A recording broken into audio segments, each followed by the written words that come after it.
Hello, guys. Which of us are here? Robin, you're here. Wonderful. Can't hear you. You're muted, Robin. Hi, Elliot. You're unmuted. That's excellent. That's a Fantastic. better start than last time. Definitely a better start. It can only go uphill from now onwards. Um, How are you? Are you well? I am fine. I'm a little bit preoccupied with 1,000 things, as always, at the same time. At midnight last night, I got an overdue report off to the Swedish government. So, it's Oh, like dear. um, now I've Okay. got to think about, this is a different subject now. You have a good holiday. Yeah, it was good. I mean, the weather was incredibly average. It didn't rain, so that was the positive. But it Okay. was it was just cloud and sort of 18 degrees. But Okay. yeah, We it was are in fine. a room which is probably shared. I can see that there are a number of people down below. And Yes. Thomas are you with us or just in spirit? We all agreed to gather together soonish. Can't hear Thomas yet. Yeah, he seems to be there. Well, he's logged on. hmm, I can't. It says his video is on, but I can't see him. But he's Right. just left. He's left. He's probably having an issue. I need to ensure that I can access the.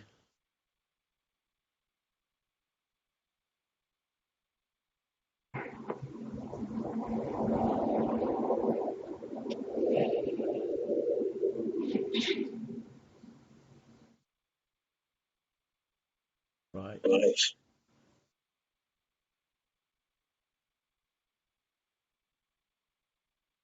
Now, what I want to practice is to see whether I can share the front page of a video. So let's see if I can screen share.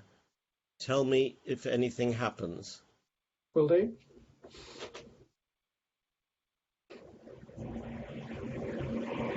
Can you see anything from my side? Yeah, I can. So I'm on my iPad. It's come up on the left hand side of my screen, and you're still on the right hand side. So basically, you can see the slides, or do they need to be made bigger? I can see them fine on my iPad. It fills up half my screen, so that it's on the left and you're on the right. I can read it fine. Right, maybe there's probably, if we had technical advice, it may be possible to change the format. Um, I mean, if anybody was on a phone, for example, it would be more. well, that would be their issue, wouldn't it? Um, Now I have to work out how to break back into some kind of.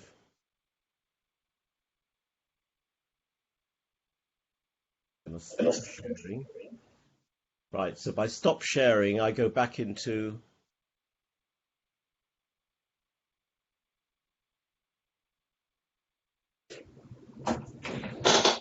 Right. Um, what we're planning to do this morning, it's quite important to get it clear, is we're hoping to have a conversation rather than make presentations. So I'm going to, as you've seen from my startup slides, they're rather short. Um, and it was a shame you couldn't join us the other day, but we had a really interesting chat with Nicoletta and Henk and Thomas, uh, in which we just talked about the issues, and people come at it from very different backgrounds. Henk is a philosopher and Thomas is an evaluator, but with a wider understanding of sociology, and Nicoletta is both a sociologist and an evaluator. So we basically just talked about the underlying issues, and we bounced off each other. So hopefully we can manage something like that. So the aim is to have an initial session in which we introduce ourselves. I'd say a few things on these slides. Then we have a chat with each other for about 15, 20 minutes. Throw it open to everybody else to see how people respond. Then we have a second bite at the cherry. Thomas, it's good to see you. Welcome. And Hi. hi. And have you met Robin? Robin, this is Thomas. Hi, Thomas. Hi, Robin. This is the Nice to meet you. mysterious Robin who I've told you exists, but you've only seen for the first time today. Good to see you now, Thomas. Good to see you. So I was just running through the process. One question that we discussed yesterday briefly was whether or not we should have breakout groups. I have no idea how many people will be attending our session. It could be anything from 0 to 30 or 50.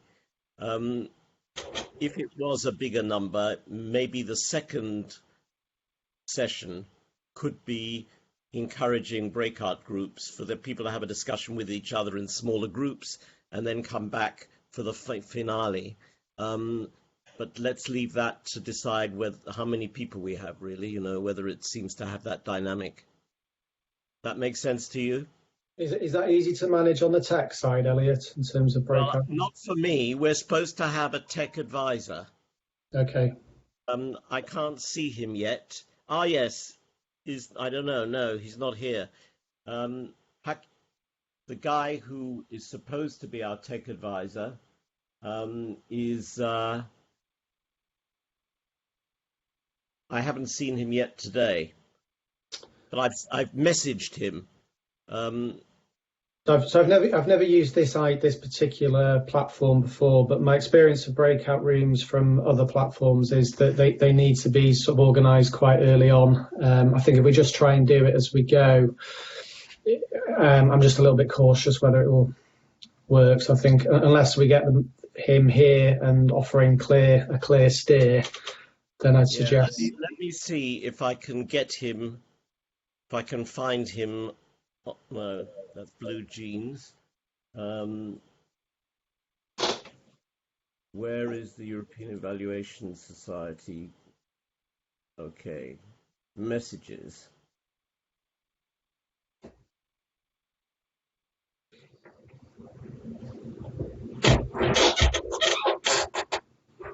Where are you?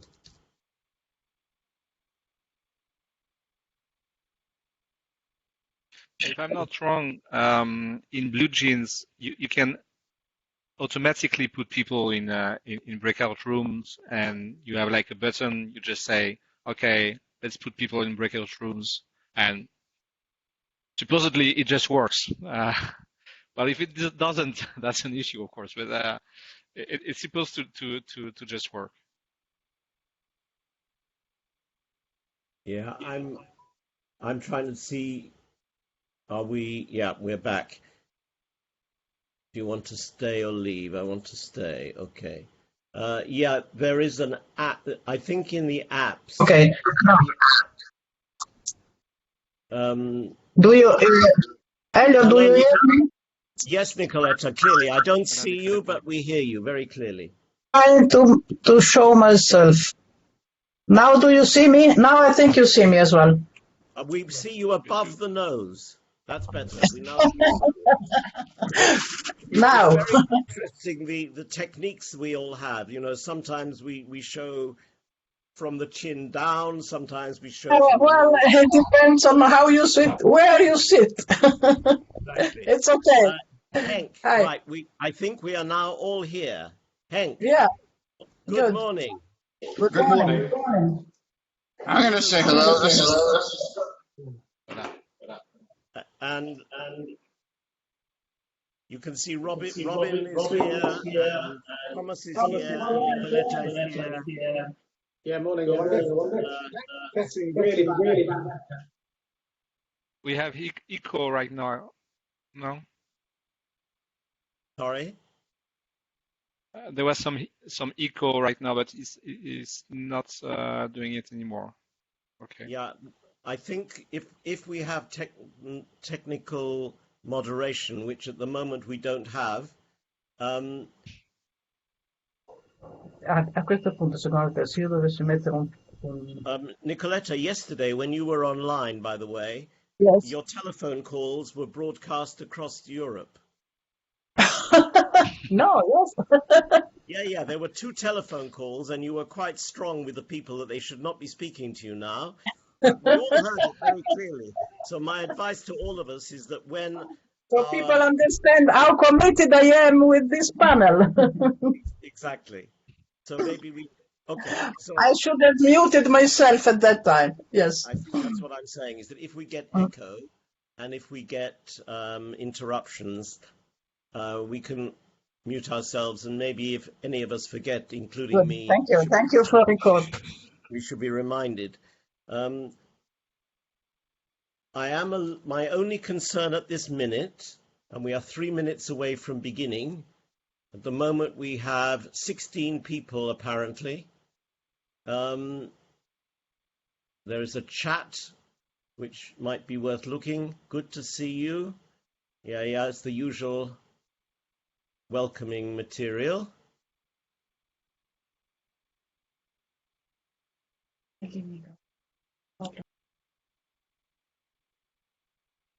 I'm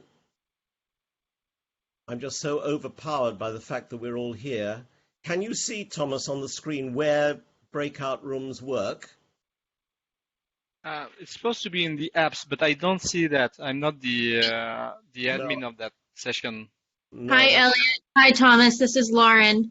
Only the only the volunteer has access to making breakout sessions. So you cannot directly do it yourself. I've been in communication with our volunteer this morning and yesterday. He was logged in earlier, but has not reappeared now, even though we've been messaging. No, but there's 2 more minutes, so I will.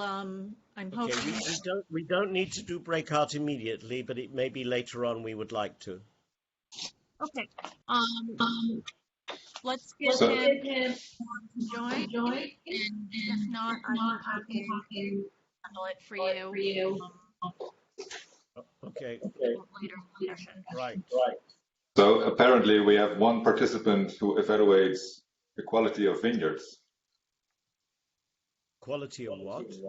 Of vineyards. It's birds. Well, if you come with it. Oh, this is very good. If you come. I think this is a background, but you are cheating. I know you are living in the south of France. I'm Miguel. Yeah, maybe you need to mute yourself shortly. Well, how do I speak then? No, you'll speak later on when we open it up to everybody to speak. At the moment, we're going to be having a presentation. Yeah, for the beginning now, it's now time to begin the session formally. So let us try to do that. We have 15 people with us. If you could mute yourself.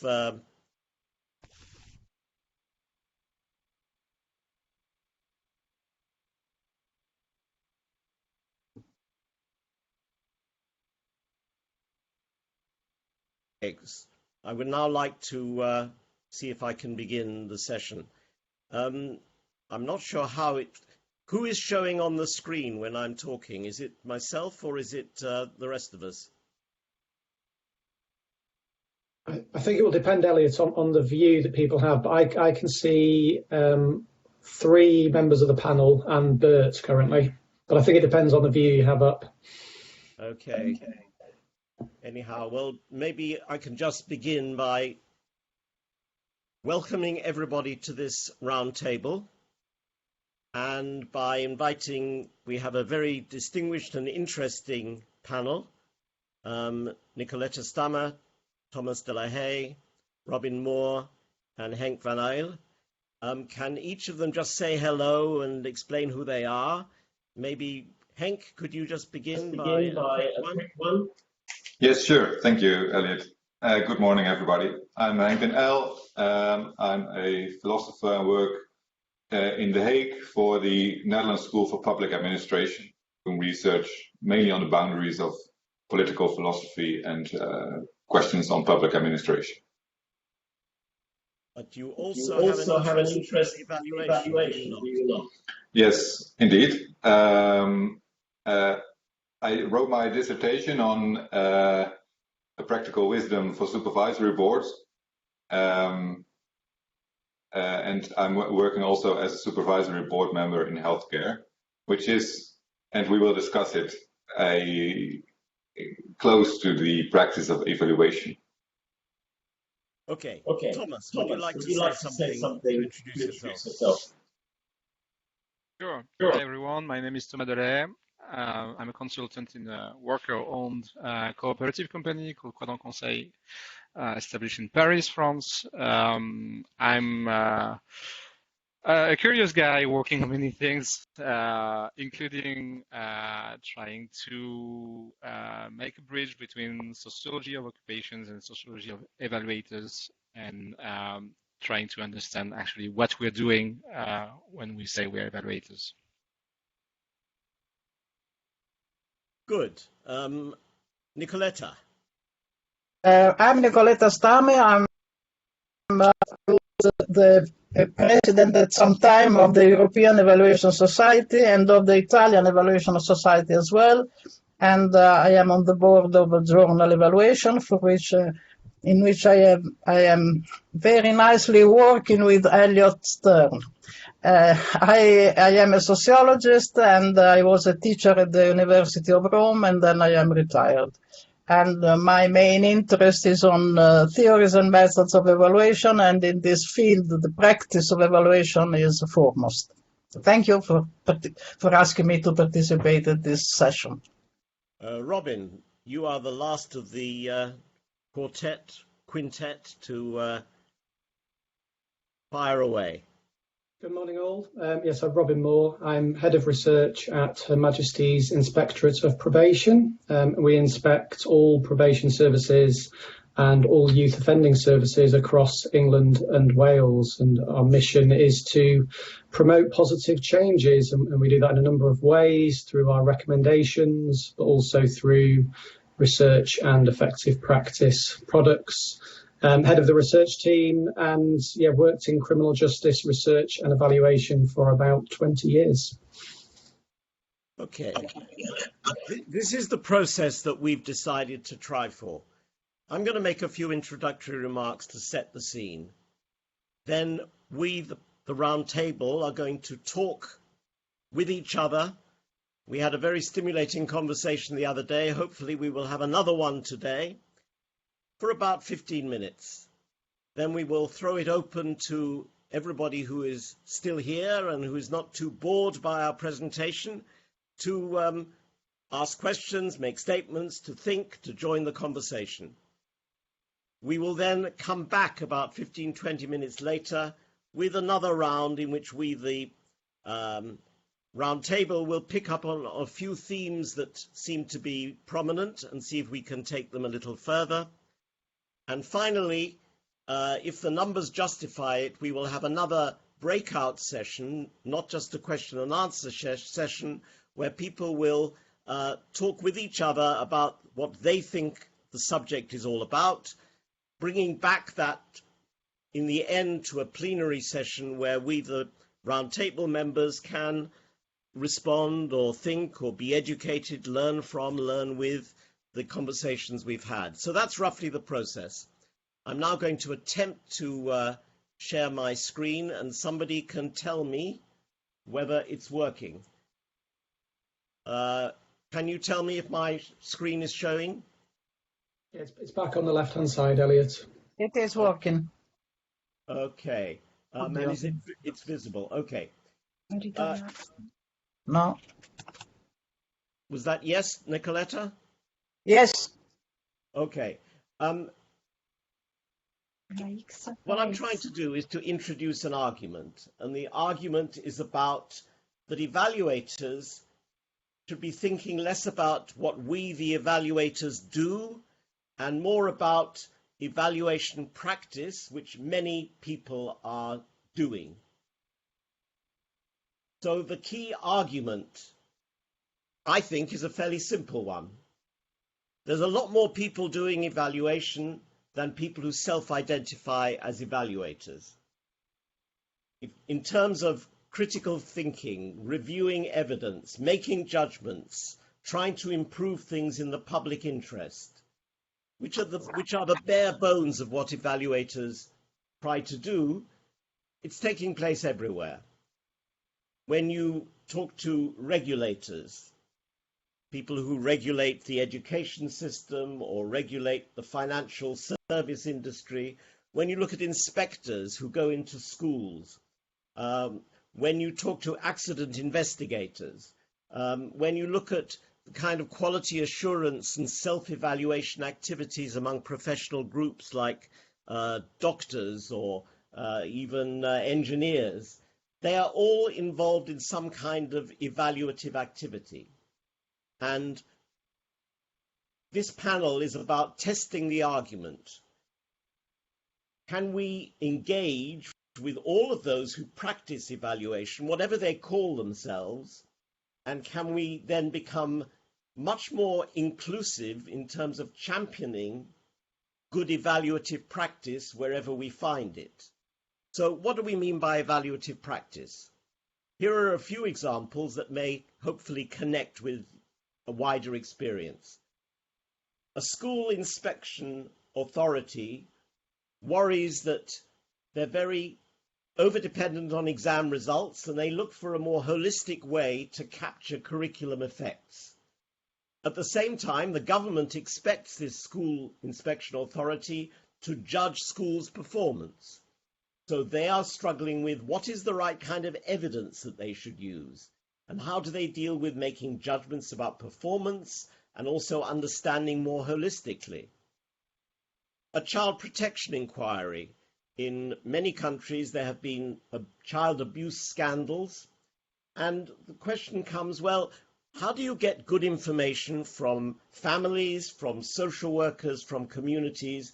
Do you do it by objective and distant methods, which are scientific and reliable, or do you try to work closely and participatively with the frontline people who are working with children in this case? Air accident investigators. They are one of the classic examples of people who encounter what we might call the blame culture and the dynamic between responsibility and blame and systemic explanations for why things went wrong. Is it pilot error? Is it in fact to do with the design of the aeroplane? How do you, if you look not only at the more recent Boeing experience, but if you look historically at air accident investigation, there is a long history of that debate around blame, and evaluators are very familiar with that whole dynamic. Medical doctors have their own culture of quality assurance and learning from experience, and they meet in groups and they talk about, to be frank, the patients they nearly killed, and they talk about the accidents and the errors that they made. But then there's also this process called medical audit, which in many, many countries takes a much more investigative and legalistic and auditing approach to what doctors and hospitals do. And there's the question of what's the best way to improve practice? Is it better to confront with raw evidence? Is it better to get people to learn? So these are examples of evaluative practices which I would argue are not a million miles away from what evaluators do as well. So the underlying questions are, who decides on standards of good, adequate, or poor performance? What constitutes good enough evidence? Are we more interested in outcomes or in process? Elliot, excuse me, you should move to the next slide. You are always on the first slide. Well, this is rather sad because I've my screen. It's fine for me, Elliot. So I'm not sure what's happening there. Nicoletta, Can I get feedback from Thomas? We see the slides, but the Blue Jeans is struggling. You can just get It worked fine on my Blue Jeans. So you were at the right slide. So I guess Nicolette is having problems. At this moment, can you see the evaluators underlying questions? Yes. Okay, I will carry on going through that. How do you decide on the scope of data collection? What's your unit of analysis? What's the system? You know, those of you who are listening to the keynote address earlier, much talk about systems boundaries and notions of the environment. And in evaluation and in all the regulatory and inspectorial evaluative practices that I talked about a few minutes ago, people are also very concerned about the unit of analysis. How do we avoid reinforcing a blame culture? How to make judgments and interpretations from a mountain of evidence, because the jump from evidence to judgment and interpretation is never straightforward. Should we expect independence to be a characteristic of something that we all do, given power, vested interests, the fact that many people are in a market contract context? Do inspections and reviews risk undermining the self-regulating capacities of those being investigated or evaluated? So those are the kind of arguments that I would suggest are common across a very wide spectrum of activities. Evaluators have been thinking about these things for many years, and so have other people. And taking on board that these commonalities exist has consequences. And I would suggest two main consequences as a way of leading into our discussion. First, they support a notion of professionalism that is collaborative rather than competitive, reaching out to the work of what others do, very much consistent with the notion of transdiscipline, which was always an early historic view of what evaluation was about. And more importantly, not competing with others to say we should be doing it rather than the scientists or rather than the auditors or rather than the economists, but rather seeing the fact that there are cross-cutting bridges with all kinds of evaluative practice. And that could be the very strong basis for a much bigger profession than, let's say, the 100, 200 or 300 people who are engaged in, let's say, national evaluation societies.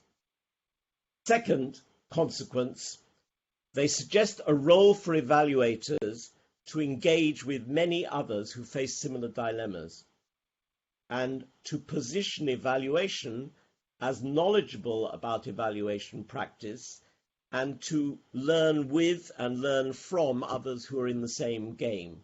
So that's the thesis. For some people it will be obvious and uncontroversial. For others it will be quite controversial. So I'm now going to stop sharing my screen and I'm going to hope that we are all now back online. And can I invite members of the panel to start off slowly thinking their way into this discussion? Can I just kick off, Elliot, quickly, if that's okay? Because I find it difficult to disagree, actually, with anything that you've covered in those slides, just coming at it from the perspective within the inspectorate where I work. And we apply evaluative practices, evaluative thinking in the way that we develop our inspection standards, in the way that we establish our inspection methodologies. So thinking about all the evidence that we collect against our standards, in the ways that our inspectors have to make judgments and rate providers. So we rate all the probation services and youth offending services that we inspect. And also in the adherence to our key values. So we have key values around independence, professional, influential, etc. And the other thing I would say, I think it's quite telling that within the inspectorate we have a research team. So I'm head of research within the inspectorate. So why does the inspectorate have a research team? Well, one of the reasons is that there is so much to learn from across, from research, evaluation, and inspection. There are so many parallels. And in fact, I think having been within the inspectorate for 6 years, the links between certainly research and inspection are much closer than I ever realised before I joined. Thank you, Robin. Would Thomas, you like to kick in? Yeah, sure. As you said, we had this conversation, first conversation on that topic, and it's really an ongoing reflection on this. I think one of the main aspects, what it may entail for evaluator, is a lot about how do we engage with others. And I'm speaking as a consultant, and I'm also speaking as a French guy. Speaking as a consultant, I would tend to come to people and say, this is what we are able to do. This is what evaluators do. And we can provide you an evaluation. We can provide services. And look, we are good at that. And this is, the professional mind in which we're saying, we're good at that. We have competencies at evaluating, and you should not ask someone else to do what I can do for you. And I talk as a French guy as well, in which I'm not sure how much is it different than in other countries, but in which people are hostile to evaluation, and they are hostile at the street level, they're hostile in the bureaucracy, and they are hostile in the research. This is a context in which I need to explain what I do when I do evaluation. I'm not just setting performance system. I try to understand things. I try to give people a way to have power in public policies, etc. So when we're talking of championing evaluation practice, what I see is really the engagement with others, which means being humble and proud. Humble in the meaning that we are saying, actually, we can help, but we need to know what you do, what is your job, and what is the evaluation practice that you are having. But also proud because we can really say, we've been thinking through these evaluation questions, this evaluating things question, and we can bring something. And perhaps later I can give an example with labor inspectors I've been working with, but it changes the relationship when what you're doing is not, what you're saying is not, we're coming to evaluate, but more we're coming to discuss. Can I interject there and to challenge both you and Robin? Because in some ways, you are making the good public relations speech. I must be humble, but I must be assertive. Robin saying, all these values are close to our heart. This is what is written in our constitution. We are also interested in practices. And the reality is we are in a marketplace. The reality is that the government is very concerned, Robin, about what the probation service does, and it leads to headlines in the newspapers if things go in one direction or not. So independence is a value that we can fight for, but sometimes it needs to be defended. And explanation, as you were describing it, Thomas, is something you may aim for, but as you say, you encounter hostility and criticism sometimes. So I think in this discussion, we should go below the level of this is what we believe and this is how we explain ourselves to the world, and we should face up to the reality that that is a much more contested terrain. I totally agree. I wonder whether Henk, as a philosopher, could rescue us from our dilemmas. Well, normally philosophers only make things more difficult, and I will do that. But no, I find it very interesting that you, Thomas, said you encountered hostility, or perhaps at least some suspicion towards evaluators and evaluating practice. I think this is a very important clue for understanding the practice of evaluation. So, in my view, this hostility does not come from nowhere. For I think, so for example, in quality management in education or healthcare, or the vast amount of strategy and change management in public administration, or the experience of people who have to deal with inspectorates, they very often feel that the evaluations that should improve things do not at all improve things, but make things more difficult for them. And this is, in my view, the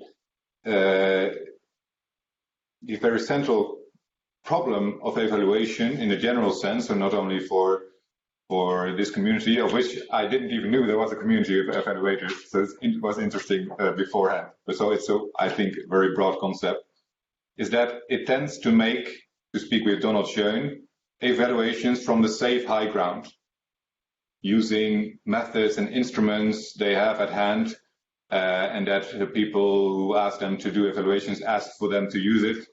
But these instruments make evaluators blind for the ordinary practice in which people, professionals, have to muddle through, as Schoen calls it, in the swampy lowlands. It's a nice metaphor, of course.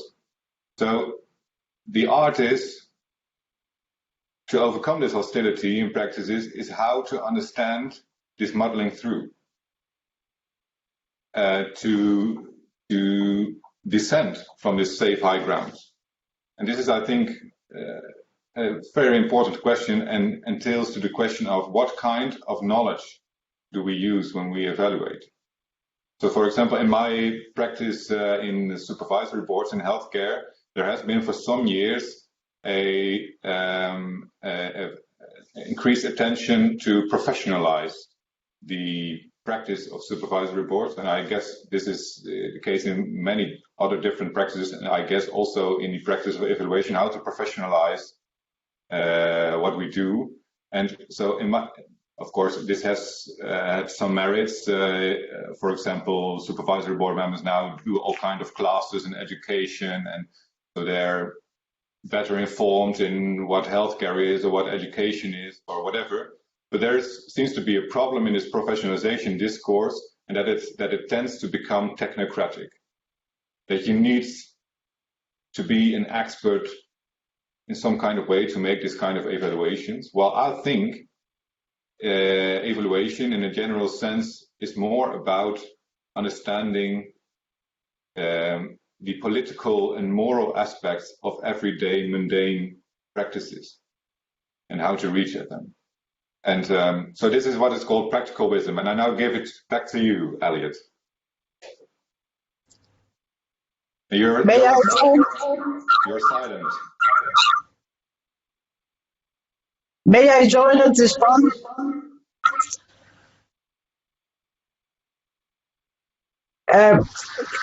Do you hear me? Can I speak?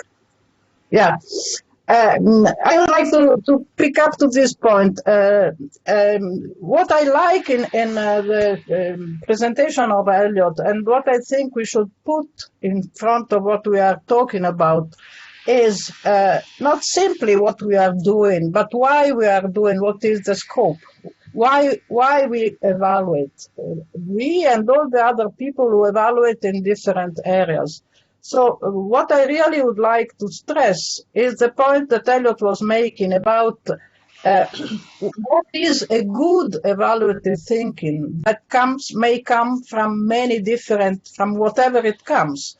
And he was talking about creativity, innovation, and all this. And I think that we can share a lot of experience and knowledge with the people who are working in different fields if it is clear that all of us want to reach a better, contribute to policy making, contribute to giving suggestions for what could be improved.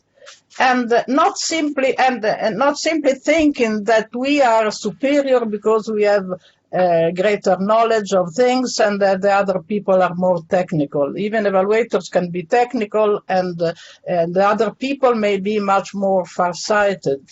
I want to give you an example of what I'm thinking about. The evaluation of schools, all the tests about quality of education, about the performance, the capacity of the students, and all those rankings. And in the Italian situation, it is clear that every time that there is one of those rankings, who are the best performant and who are the less performers. And it is continuously, every year, the results that are offered are that some regions are better and some other regions are lower. And inside the evaluation unit of the agency that delivers this test, there is a great discussion about how to make those who are the latecomers, let's say, to advance, how to improve, how to get the examples of is there something better that can be offered? Actually, this, in my opinion, it is inside the approach of positive thinking, of evaluation of the best example, etc. But if you put together the quality of the people who make the standards and they find out all the indicators for the standards, and the interest in providing examples of how it is possible to change, to improve, to become better. So both people work in the public interest of improving the quality of education. But there is a different type of interest, a different type of attitude, and we can share with the people who work in the different fields. So for me, the interesting of what Elliot has raised is the fact that good evaluative thinking can come from different areas. But now we have to understand what is good for us. And I think this is more a kind of ethical, philosophical, whatever you want. And each of us has an idea of what is a good in improvement and something of this kind. And we can discuss about that. But the point is, I think it is the good way of thinking that we need to agree about. Okay, here's my challenge to all of us, but especially what you've just said, Nicoletta, because you talked about we all want to contribute, we want to make things good, but first of all, in many of these areas, some people want to win, they want to compete rather than contribute. That's reality of life. Mm-hmm. And people have different visions about what is good. So in the school rankings that you described, I was sitting in the Far East. I think I was actually in Singapore when the ratings came out. I read in the British newspapers that there were scandals that we were way behind Singapore. Then I read in the local Singapore newspapers how the Ministry of Education was moving away from this rote learning where everybody had to learn everything in a very disciplined way, and which had led to very high exam results, but very bad creativity in terms of scientists who are able to think outside of the box. So here you have not only the whole international comparison game, but you also have the underlying question of what is it for? And I think that, for me, evaluative practices are less about how do we ensure that we can all contribute to the common good. For me, it is also about how do we understand what is how do we mediate and moderate between contesting understandings of the good, between different sections of society who have legitimately different understandings of that themselves. Thomas, you wanted to pick up on that. Yes. Again, I'm speaking as a consultant, but if I'm working with someone, a commissioner, or with social workers, or with labor inspectors, or policy officers, what I'm trying to do is to make sure that we at least share some values. Where I'm making a bet, which I hope is not too risky, but I hope that we are sharing some values. And I can make a mistake, and it's going to be extremely difficult in the evaluation, but I tend to make sure that we are at least have similar views about what is good or where we should go at. And then we can engage in a discussion about practices. And then I can come and say, what can I teach you, but also what can I learn from you? And I think that point is extremely important. And Hank, you made that point as well, that if we're thinking in terms of practical wisdom, it's not only about practice, it's about the moral point of view, but they're intertwined.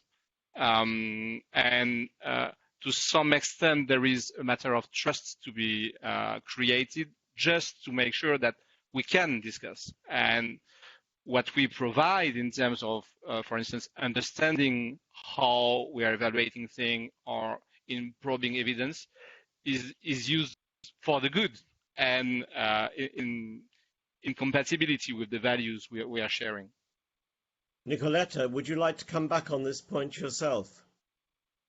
Well, of course, we have to discuss. I understand very well that all what we are saying is a matter of reaching not a consensus, but being able to explain the different points of view and then to understand the points of the others. What I'm trying to say is that there is not only one single way of judging, and also your example of Singapore was that kind. There are many points many points of view that have to be taken into account, and the evaluator should do the best possible way of doing it, but not from the point of view of simply mediating and making a kind of trying to make a kind of agreement. But I think that evaluators is necessarily tries to find out what can make an improvement in the situation, which of course he has to be clear with the other people to show what to make his intention open, because it is not a matter of simply being a neutral negotiator. But I think what I'm trying to say is that also in order to overcome the problem of hostility.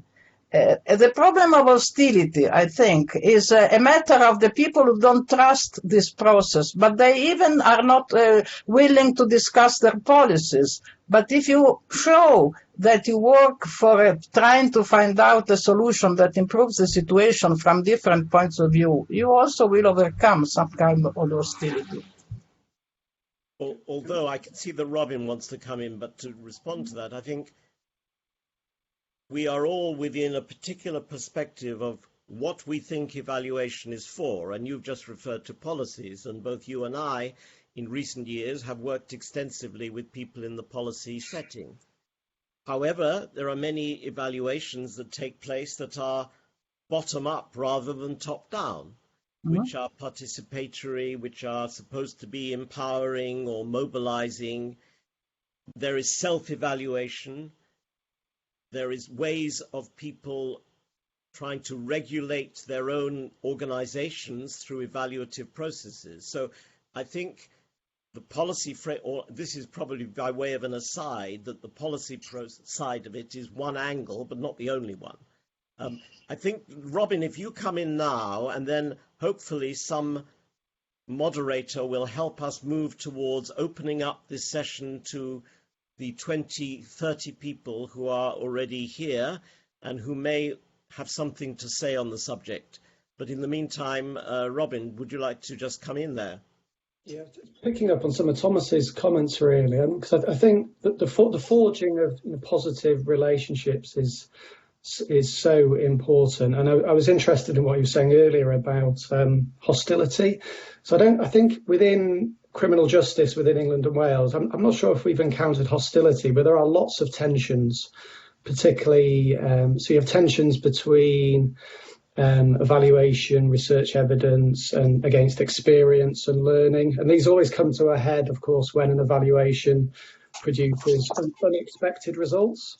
often negative results that don't quite chime with other people's own particular experiences. And then there are tensions around when is an evaluation required? And we get into all the issues around sort of robustness against timeliness. And they can be quite difficult to resolve because policymakers and commissioners tend to want the results yesterday, ideally. And so you have to make the case of why you need this robust evaluation. So to try and smooth over these tensions, a lot of it is about positive relationships, and it's really helpful to have champions of research and evaluation within organisations and trying to identify. The tricky bit is trying to identify who those people are that can really help you, sell the value of evaluation and really try and promote the findings and try to ensure that you have the influence and impact that you're seeking. Let's see if we can work on the wider participation base here. Is there anybody? I can see that Bert is visible. In my screen, other people are not visible except Olaf Rieper for some reason. Are you able to talk, Bert? Are you able to say anything? Let's try. Can you hear me? Yeah, we can hear you. Excellent. And hopefully there are hundreds of other people who are also waiting to speak. So kick off, Bert.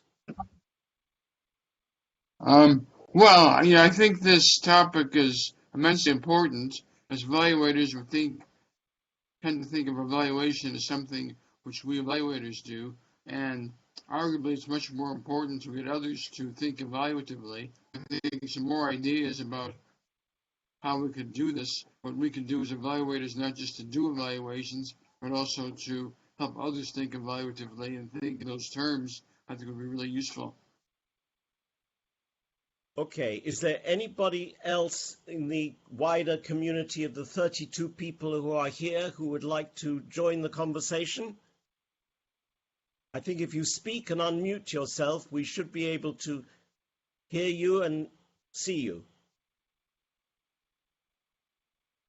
Hello. Hi, I'm Karen Hassel from Australia, and I'm really interested in the question about what evaluation is for.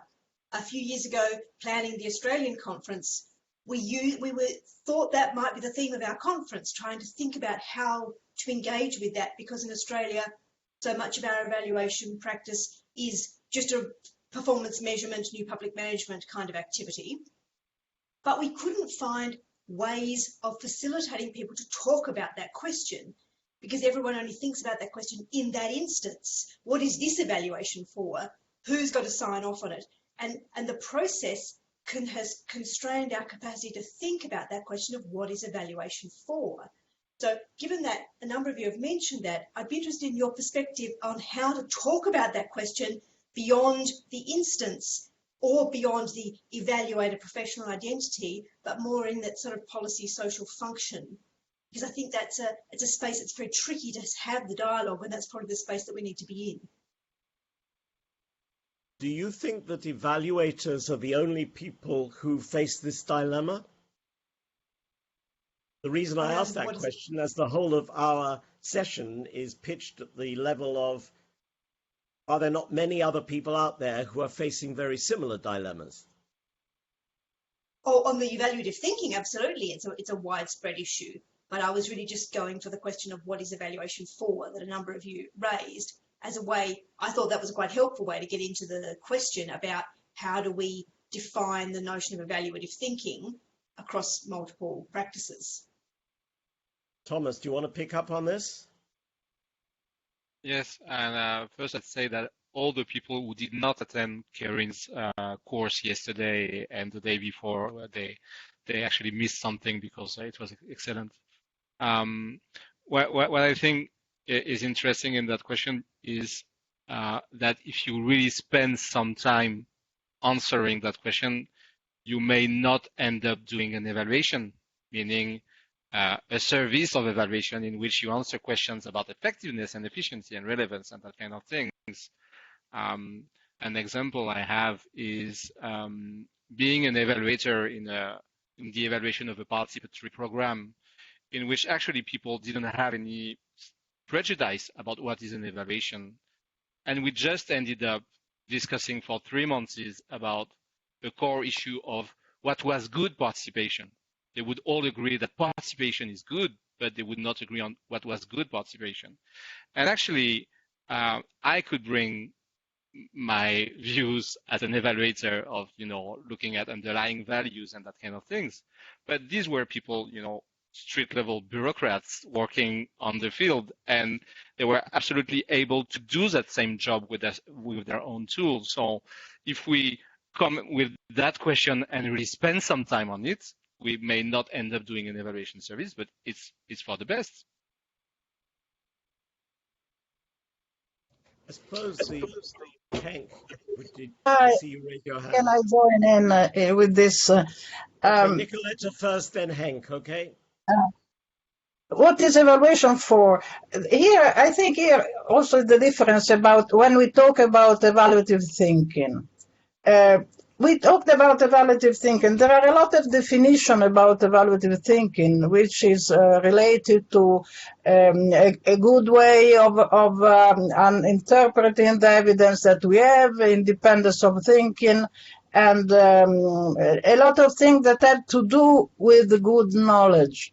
But I think that evaluative thinking is more than having good knowledge, because when we evaluate something, we want to say not simply what happened, why it happened, and to relate it to the causal situation in which something was in, but we want to say what is it worth. Because in evaluation, there is this problem of values that we cannot avoid.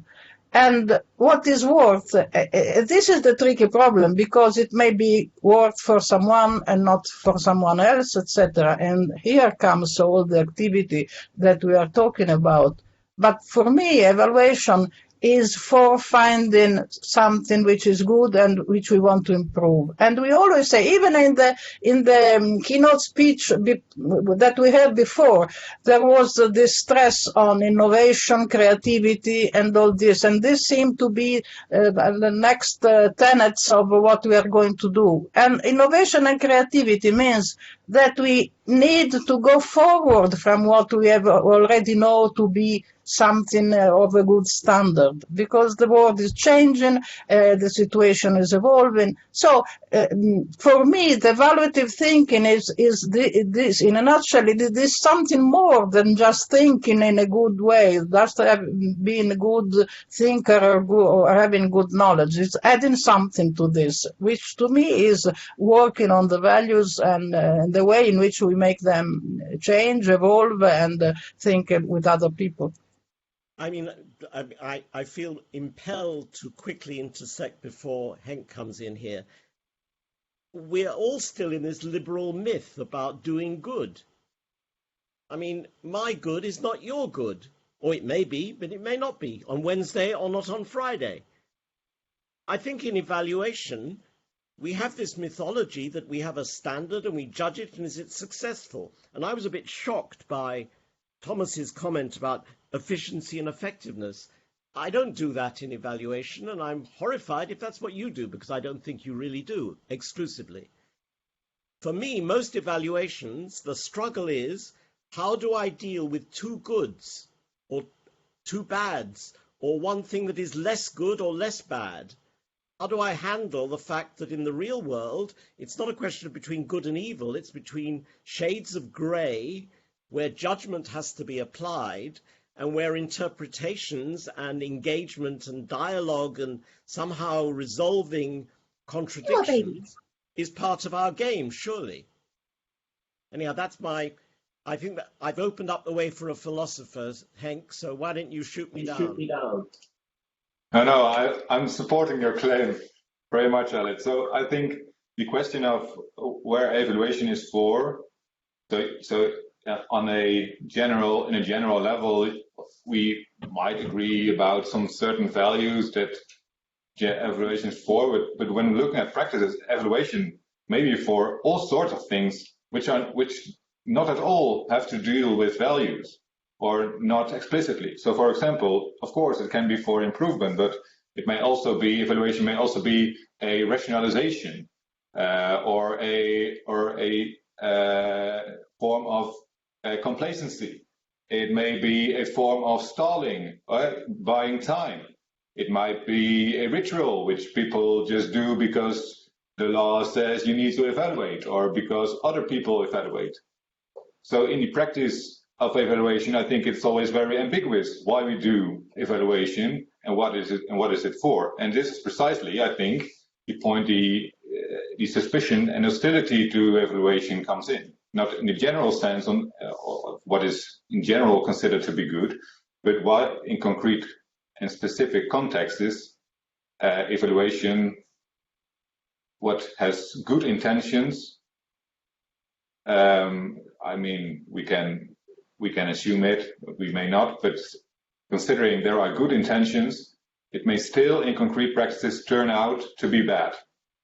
And that is the problem I think Elliot addresses very well. I mean, for me, it's a question of timescale. I have been involved in evaluations that did really good things. And then 5 years later, other people have used that evaluation process to do very bad things. And we So may I give an example? So recently we did an evaluation in a municipality in which a mayor was distrusted by other people from the council. And so we did an evaluation, we talked to everybody and we made a report. And of course we had good intentions, but what happens is of course that in a political sense, people will cherry pick what you have written down. So they will use it for their specific purposes. So there's also, let's say, there is our interpretation of what is going on, which leaves things out, which includes things which involves our preconceptions about what good local politics is. But then also they interpret it for their purposes and their goals. And this is, of course, I don't mean it like that. I mean it across time scale.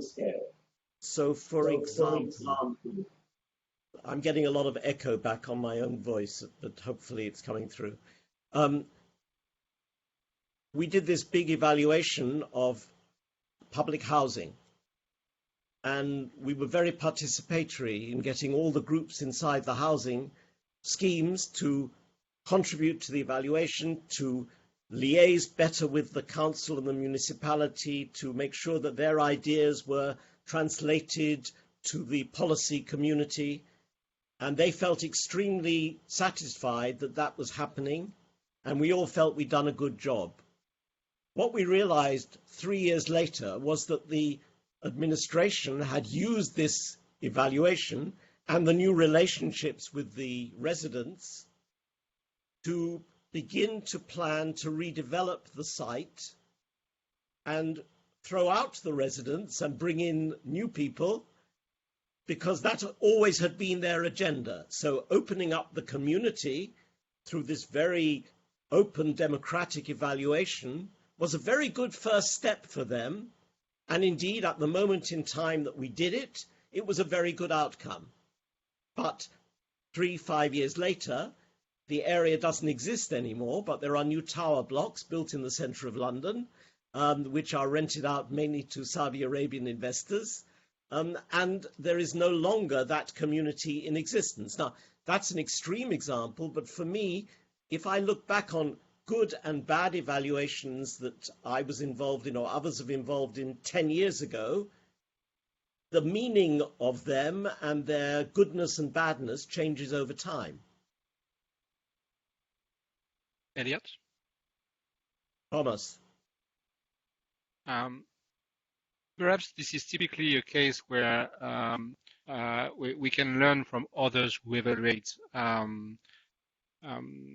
I mentioned briefly the labor inspectors with whom I've been working in France really hostile to evaluation in that case. I mean, they were almost picking and throwing stones at me at the beginning, and it took some time to build some trust. And typically, the second order consequences of what they do is at the heart of their judgments. It's typically something on which they are always thinking: what happens if I sanction that company, and what does it mean for the employers and for the employees and for the local community and that kind of things. And what is interesting is that they're never mentioning this. It's something they do in their mind. They're not talking about this because they're not supposed to. They're supposed to decide on a sanction only based on facts, on objective things. And being able to come to them and just show them what was their evaluative thinking on that and how they could think about it, it's bringing something. So it's probably one of the places where we can have some bridge and learn from others. And I would just make a link to Zenda's comments on the chat, and because there are a few questions in the chat now. Zenda is saying that we are doing many more things, more things that just evaluative thinking. And I tend to agree, but what I would say is that we evaluators would tend to articulate a set of activities that are evaluative, and so we're good at that, or we try to, because we tend to combine the fact that we probe evidence and we think about judgment and we navigate on a continuum of fact and values and that kind of things.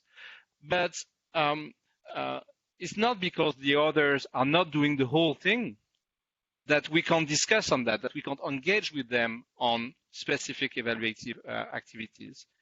And I also think that Zenda's example is right and wrong in a way, because actually if you look at that evaluation community, you have people who engage in very different evaluative activities, and we just set the boundaries and saying, okay, these guys are evaluators and the others are not. But I mean, what is common to the positivist economists doing an RCT and believing that fact is judgment, and transformational researcher who has more in common with social activists than with an economist. So it blurs the boundaries about evaluation thinking in terms of evaluation practices, and looking at what the others are doing is a way also to just see what it is that we are doing. I think also that I looked at Zenda. I don't know. Are you present? Are you able to participate? I'm here, but I prefer to listen to all of you because that's why I'm here, to listen rather than participate. All right. Okay. But so we may be misreading what you're saying, and therefore you have the right of reply. But for example, for me, you focus mainly on evaluative thinking, and we were thinking more about evaluative practices. And let me give you an example of something that I encountered some years ago.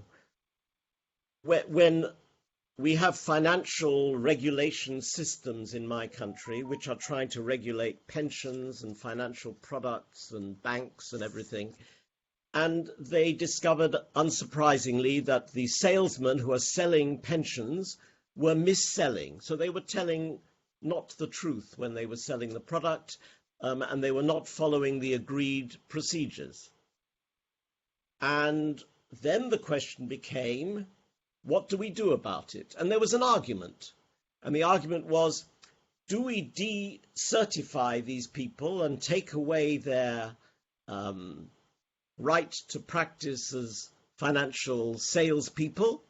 Or do we say this is a professional development problem in which we have to introduce new learning experiences so that they will understand better what they should be doing?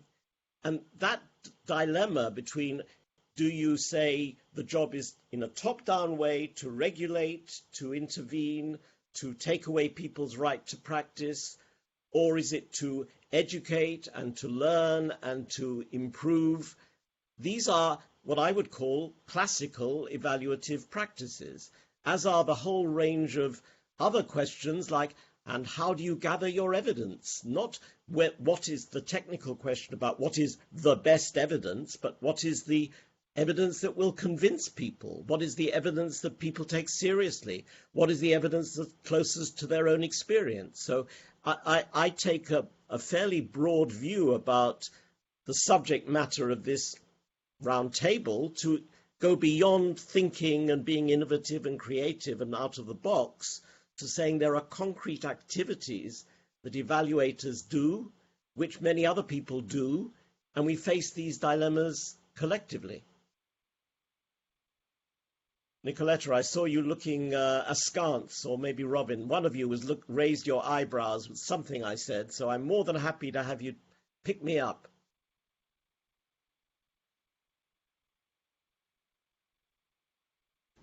Nicoletta, No. I think I was thinking of what you said before, but now you are saying something which is interesting for me.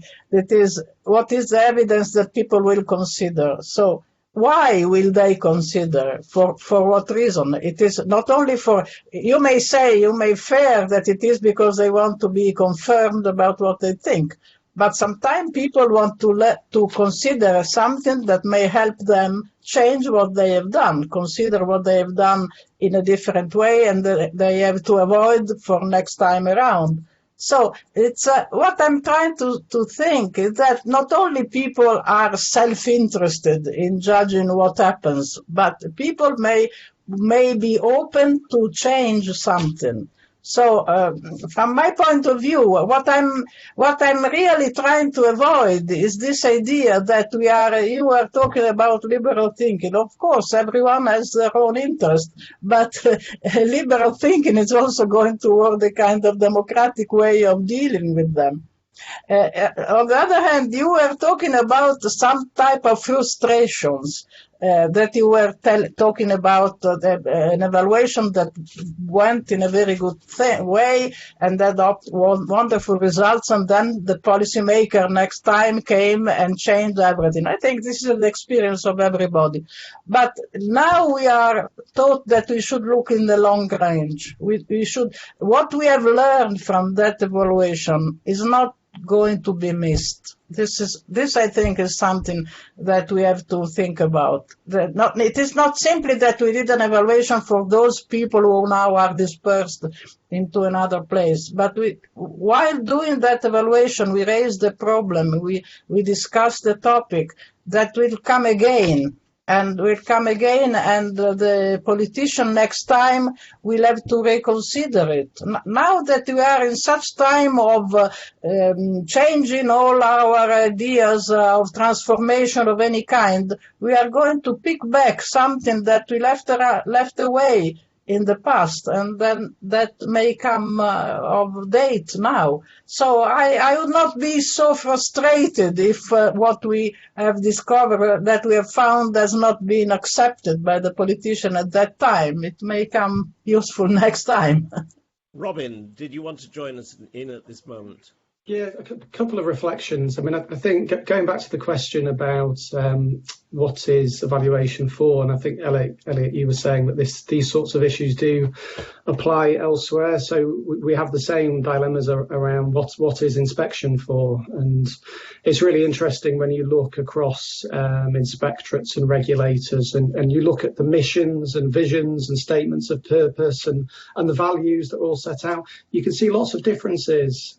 So slightly differing focuses, and we had a really interesting debate internally within the inspectorates quite recently about our vision and mission, and you can see that people, not everybody's in quite the same place about it, but we did settle around sort of driving positive change and promoting excellence. And then the other question around the evidence and what is the evidence people will consider. And I think there's a really important point here around evaluation culture and to what extent that's embedded. And I think it differs hugely across sectors and professions. So in probation, the probation service that we generally focus on, there's to some extent there's an evaluation culture, but it's not as great as you would see, I would say, in health and education, where I think staff are more open to research. And so there's a need for a sort of cultural shift there, where staff really feel that supporting, co-producing or instigating research and evaluation is really a key part of the job, and there's some requirement for upskilling staff really to understand research and evaluation, and staff need to have the time, space and resources to reflect and learn from evaluation. So it's quite a big ask, to be honest, but I think the more that you have this evaluation culture instilled, the greater the chance you have for people to be very open to new evaluative approaches. I wanted to pick up on 2 points made, a conversation going on in chat in which Kerin and Karen Holveg have both contributed to. Because, as Thomas has already mentioned in his response to Kerin, the whole understanding of the policy process and political science is quite central to many evaluation frameworks, especially people who work in the policy setting. In many different fields, maybe we need to understand different cognate disciplines. So for me, the first question is about interdisciplinarity, and I will be talking more about that later in the conference, because it seems to me that it's not just political science, it's also various other kind of social and environmental sciences, and it's also natural sciences, and it's also the law, and it's also X, Y, and Z. So that because nobody can be knowing everything, we are ultimately dependent on collegiate relationships with other disciplines and other professions who together can complement us in areas that we work together. And I think one of the characteristics of evaluation in Europe, which I think is a very positive thing, is that it is often team-based rather than the single great evaluator. And a team-based evaluation is strong because it's able to bring in people with different interests, with different professional backgrounds, with different disciplinary backgrounds, and to link to different disciplines. The other point that's being made here, I think, in the chat, was the questions about little knowledge about context, being told not to look into the issues, being not informed properly, hidden agendas, etc. Karen made those points. It does seem to me that a struggle that goes on in many evaluations is who has the right to define the unit of analysis. How wide and systemic do we look at the problem? How narrow and limited do we look at the problem? And I think that we as evaluators, but also we as people who talk about evaluative practices with other people, need to always have in mind this question about what is the unit of analysis, because the usual conversation is, you are from the commissioner to me, you are trying to expand this to the world. You are not wrong, but we can't do everything. But behind that rhetoric, there's also the question about, if you only do this, then at least we can manage it, control it, and it is more manageable from our point of view. So I think these are not questions where there is a right answer. You know, judging the appropriate unit of analysis, how systemic one should be, how one defines the system, which is always a social construct, is always difficult. So basically, I'm not advocating that there is a right answer. I'm advocating that these are the questions we should be thinking about and talking about, not only among ourselves, but also in a wider community. Henk, did you want to say something? Yes, thank you. So just adding up to this and to the question Karen asked, Thomas responded to, I was thinking that the question of evaluation, also in interdisciplinary senses, is also to break through ideas that things you have to evaluate can get general answers.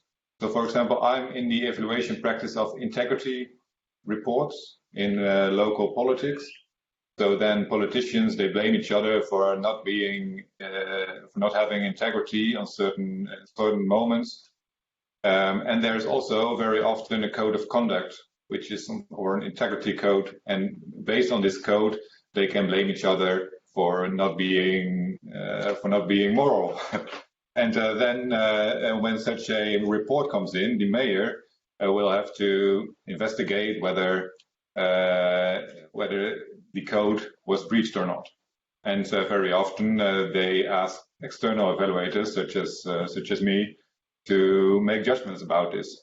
But very often, our conclusion is that get rid of this code, because I cannot answer in a political sense here what is good conduct, except for, of course, corruption and misabuse of power. But things like being a bully to each other, or yelling, or calling names, I mean, get rid of it in codes, because these are political styles, and the politics itself needs to address this. So what we do in an evaluative sense is not making an objective judgment about whether someone has lived up to the code or not, but we argue that we show them that they are using objective measures, such as a code, for political gain. And this step from evaluating the assignment we get, and then moving beyond it, is, I think, an important aspect of understanding the political context in which you operate as an evaluator. Just to answer Karen's question. I'm curious to what Karen thinks about all this. Just sent a message, did she not?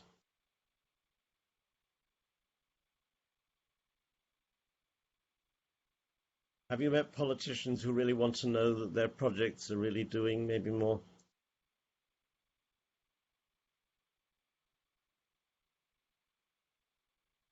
I think that's a good question. Yeah.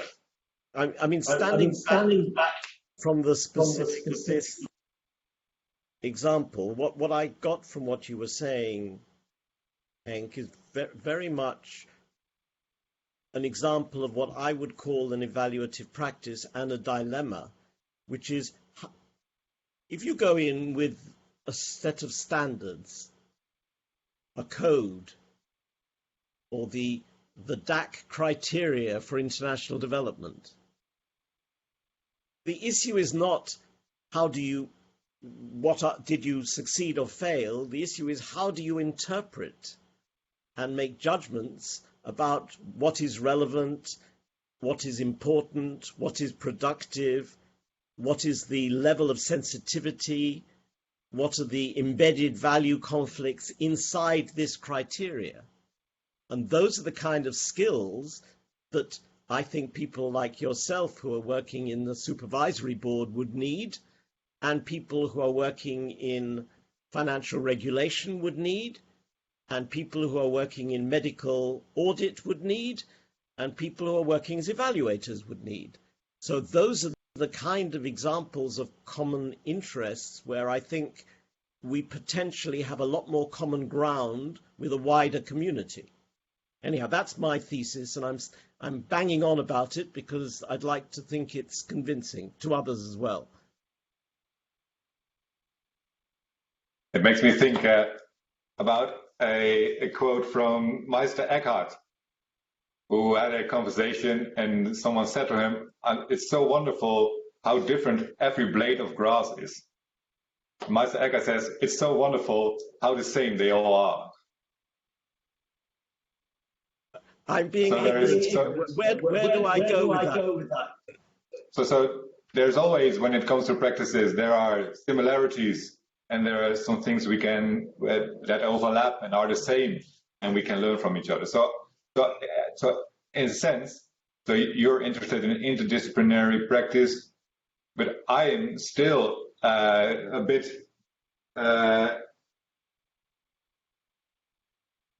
unaware about what the evaluators, which are in this room, what they precisely do as practice. So what do? They evaluate policy mainly, right? As a source of, for example, you, Thomas. So there is, but it is of course different than, for example, me working in a supervisory board, because in a supervisory board there is less political issues than in policy. Still, there are some overlaps, and so we're looking here for the overlaps, I assume. It partly depends on how wide you understand policy. Yeah, that's true. Yeah.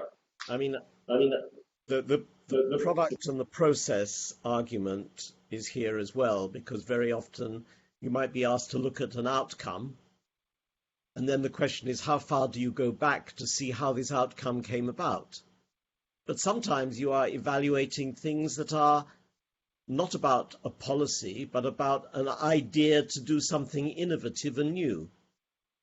And many social experiments have been at the heart of evaluative practice. Anyhow, this is a Thomas, you were going to... Yes. Hank, can you cut your mic? Thanks. I think there is something about this discussion that just gets back to what it is being an evaluator. Hank was saying, Thomas, you're evaluating policies, but actually I could also say sometimes I moderate discussions about what is the value of evidence. Sometimes I'm just trying to show people how they can use evaluation, just like in judo or in jiu-jitsu.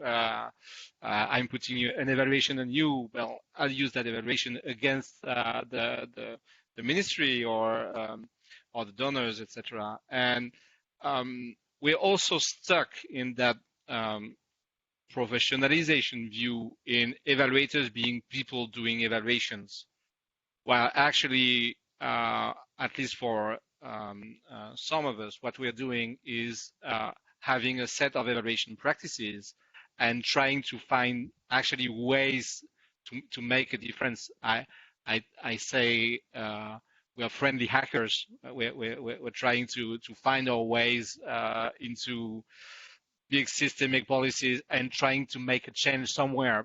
But in many cases, it's just putting my foot on the door and trying to do something.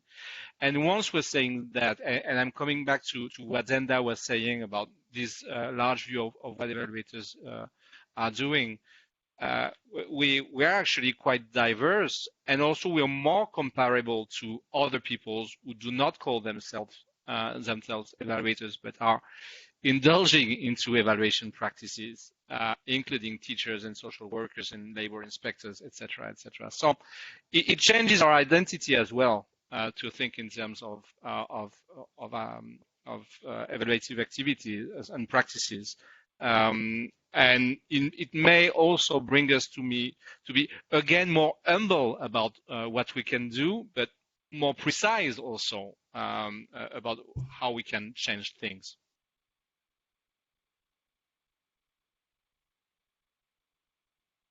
Elliot, we are not hearing you. Nicoletta, what is your thought about this conversation?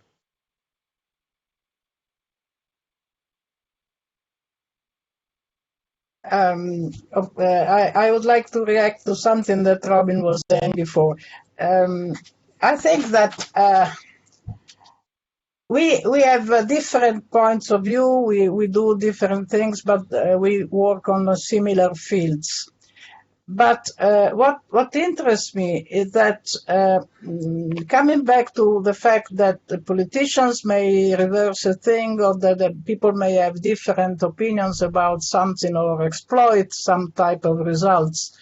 What is interesting to me is that in any evaluation, in any case in which we are discussing, there are possibilities of considering different points of view and being able to consider what the other people say. And in order to arrive at the judgment, in order to arrive at something which is offered as a result of an evaluation, we have to consider different points. And from my point of view, all this idea of the public interest, which is what we are aiming at, is obtained through the consideration and adjudication of the different interests. So from this point of view, I think that we have a lot to learn from, we evaluators, from other people, because the evaluators are more cross-pressured between thinking in general terms and thinking from the point of view of the commissioner, or from the point of view, or even coming to the unit of analysis issue that you were saying before. Evaluators are mostly constrained inside the scope. The scope is that what the commissioner has asked us to do. The other people who work as doctors, as judges, as public officials, etc., at some point they are less constrained from having to respond to someone who has asked for the evaluation, and so they may be more able to figure out the various interests and the various problems that exist in a situation. So from my, for instance, considering the doctor's situation in which they find themselves, which is a problem of technicalities, it is a problem of psychological attitude towards the patient, it's a problem of having to do with the families or the environment or the context. So we should learn how to bring in, to be able to expand the unit of analysis from the experience of other people. Because if we only think in terms of what the program is and what we have been asked to do, it will be very limited. On the other hand, now everybody says that we should think in terms of systems and to expand our view. So in order to be able to face this challenge, I think that the experience of other people can be one field of meeting, one of these bridges that you were talking about. I think that the two things I wanted to pick up on is you referred to, let's say, what doctors do, what other people do. I think the underlying practice or skill for me in all of this is a conceptual one and a negotiation one. So a good evaluator for me is one who engages in a conversation with the wider system, could be the client, the commissioner, a set of interests, such that there is a mutual understanding and uncovering of what is the correct way to think about this problem that we're all interested in. And it's a discovery process during the course of an evaluation, rather than something you should expect to be sitting in the terms of reference or in the kickoff meeting. But the main thing I wanted to respond to was the comment by Zenda about understanding the different groupings in evaluation. Because for me, one of the interesting things about the evaluation community is how undifferentiated it is. So people, let's go back to medicine. You are an oncologist, you are a general practitioner, you are a specialist in problems with the eyes or the kidneys, you are working in the community, you are working in an institution like a prison. You have a different specialism which is relating to that context. Now, we have generic categories called evaluators. So one of the problems which maybe the professionalization agenda needs to address more than it has done up to now, even though I am very questioning, as people know, about that whole agenda, is specialization. Do we have evaluators who really say very clearly, I am a policy evaluator and I work with policymakers to make their policies better? And do we have other evaluators who say, I'm a community evaluator and this is what I do with communities? And do we have other people who say, I work in prisons and with ex-prisoners in probation and that is my area of speciality? de facto that happens to a limited extent, but to a very large extent, I see people who one day were experts in school systems suddenly become experts in international development without any of the real understanding of the literature, the context, the history of that field. And I think there is an issue for me about evaluative practice, which has to be somehow superimposed on a notion of a division of labor or some acceptance of when you get to a certain complexity, is there not a need also for specialization? I know this is very Weberian and going back to a rather classic view